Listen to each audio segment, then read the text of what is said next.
What's going on, guys? This is AC3 Sniper, and today we're going to be taking a little bit of a look at my printer here. It's an Anet A8, and I got it about 2 weeks ago, and so far I felt like I've done a decent amount of upgrades on it. Let's just go ahead and start, just T-squares, and go through this real quick.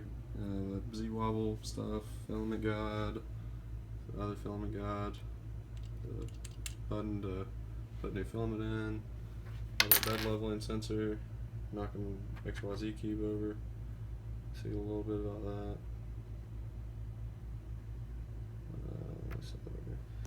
So you can see a little bit of the benchies. Focus there. So this one was a bad one. This one was without the cooling fan. And you can kind of see the blue one. Can't really tell much on that one, but that one was like right when I first got the printer. And then the gray one was my last one. It looks pretty good. The chimney on top, everything, I'd say it looks pretty good. The flagpole, blue one didn't turn out too well on the flagpole. That's when I first got it, pretty much without any upgrades. Let's go ahead and turn it on so I can show you another upgrade. As you can see, I put a EVGA 500 watt power supply on it, and that works out pretty well. Limited it down, took some cables out, so now I've only got it down to 2 cables, the Y-Axix cable and the CPU cable. I've also got a little switch down here. Flick on LEDs. So go ahead and focus there. As you can see, we've got Skynet firmware for my auto bed leveling sensor. Also put in a glass plate for printing, and I use hairspray with that to where I don't have to deal with any of the whole masking tape situation. Use some binder clips. In total, I've spent about $5 on the glass plate. Just bought a 8x10 picture frame from Walmart, and then bought a thing of hairspray for like $2, and oh yeah, binder clips for like $1. So it was like $2, $1, and $2 for hairspray. Then that's really optionary.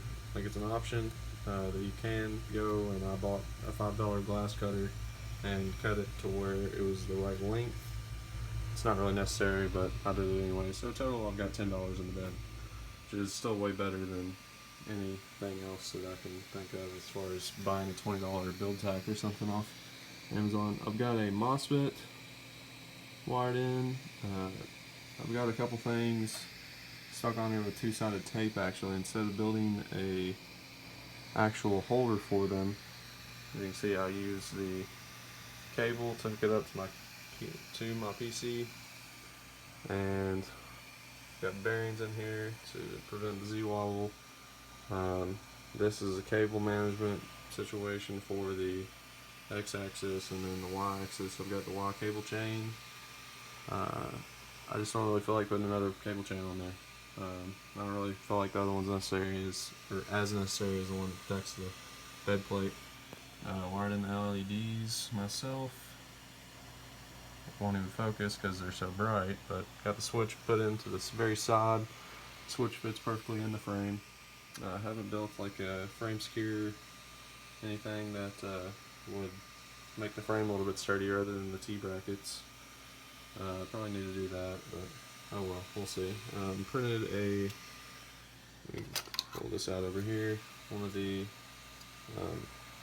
Spria fan ducts, and it's an altered version to where it works with the added extension with the auto bed leveling sensor.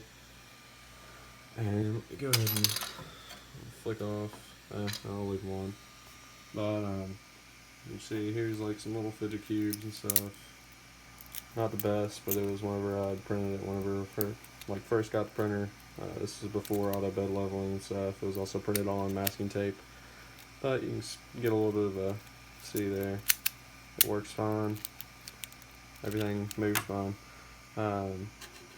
Little scraper. Haven't used it too much, but built it anyways. Here's a 3D printed balisong knife, butterfly knife, off of also off the online Thingiverse and everything. Got that file off there. So that's 100% printed. 2 different colors. Use the silver that I have and the blue.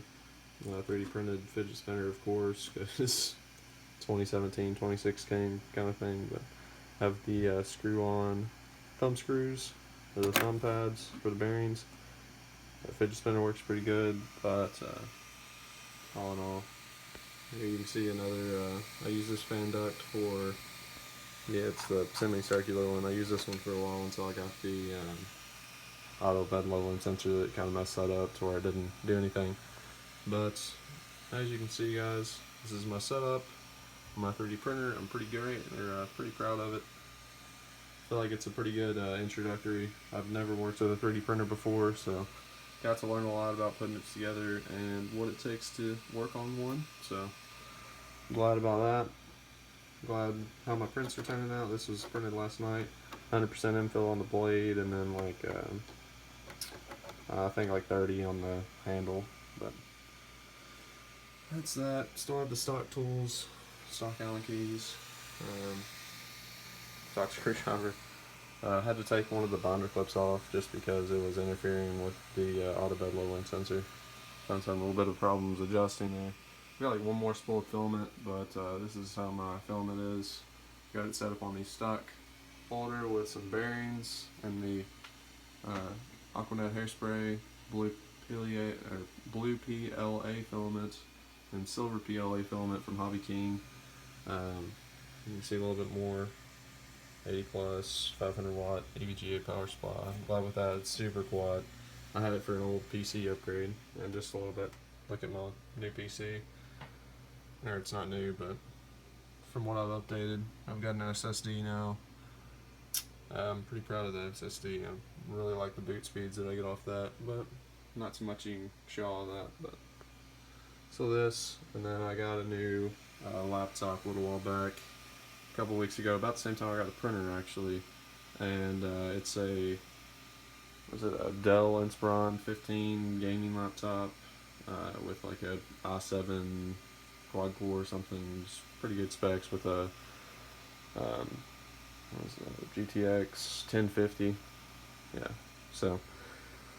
But all that, I still need to upgrade a few things, belt tensioners, frame brackets, and different things. But so far, I'm pretty great printer for the price and everything. And that's all for today's video. Hopefully you guys liked it. If you want to learn anything else, want me to do another video, update video, maybe a printer quality or anything, because this thing is not too far off the stock, other than like auto bed leveling sensor. I can't speak today, but just a few things here and there. I haven't upgraded anything major. I still got stock extruder and everything. But if you guys wanted to learn any more, maybe I can show you guys how to wire up a switch or anything for LEDs. We got the switch on the power supply as well to turn the printer off. But that's it for today's video, guys. Peace out. See you guys in the next video. Don't forget to comment, like and subscribe. Alright, see you guys.